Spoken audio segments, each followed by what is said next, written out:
Hi everyone, my name is Akshaj and this is an introduction video to Python and why we should learn it. Python is one of the most popular programming languages in the world. It is used by millions of people and used in so many industries that we cannot count. But why is it so? Why is it so popular? Why is it so widely used? And why is it preferred from people with various skills, starting from beginners to even pros? Before we talk about this, let's dive back in history to talk about how Python was made. Python was created by the Dutch programmer Gideon van Rossum and first released in 1991. The name does not come from a snake, but rather it comes from the British comedy show called Monty Python's Comedy Circus. Gideon van Rossum wanted a language to be fun, so he named it like this. Fast forward to today, Python is consistently one of the most used programming languages in the world. It has been on the top of the TIOB index, which is basically a leaderboard for programming languages for many years. But where is Python used? Python is used in various industries, like it shows up almost everywhere. For example, web development, Instagram, Pinterest, Spotify, their backends all run in Python.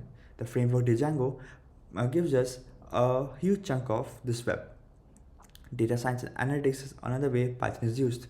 If you ever seen a data analyst working in a Jupyter notebook, they're almost certainly using Python. This is because libraries like pandas and numpy make crunching massive documents very easy. It is also used in AI and machine learning. This is a big one right now. TensorFlow, scikit-learn, PyTorch. Every time you hear about a model being created or trained, this is a good chance a Python program is being used. It is also used in automation and scripting because this is where Python saves people almost a lot of time.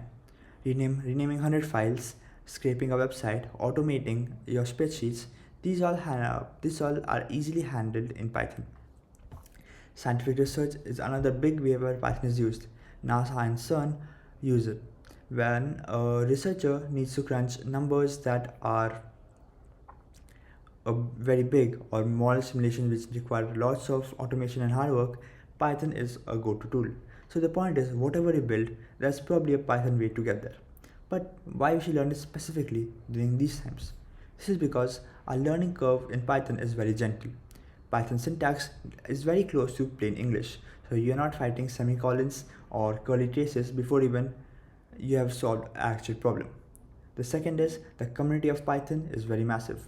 If you get stuck, you will find someone who's already faced the same problem on a Stack Overflow. Documentation is solid, the tutorials are everywhere, and millions of Python developers worldwide help us to build this community and find our problems, the solutions of our problems very easy. This also opens real doors. Whether you want to get into data, build software, automate your workflow, or eventually work with AI, Python is an entry point for all of it. If in India specifically, Python skills are in serious demand across startups, product companies, or even research labs. And fourth, honestly, it's very satisfying. You write a little bit of code and things happen. The feedback loop, the feeling of making the machine to do something useful kicks in very fast with Python. Now let's end with something real. We are here at the Python terminal and we are going to use a print statement to print some words. No libraries, no setup, just a basic overview of what this language feels like. So I'm going to use a print statement and print the word hello world. As you can see here, we have given it an instruction to print the word hello world and it has responded to it. So this is very simple and this is what Python basically is. So next video we are going to talk about how to set up local Python in your local setup. And so if you have not already subscribed, please subscribe to the channel and thank you for watching.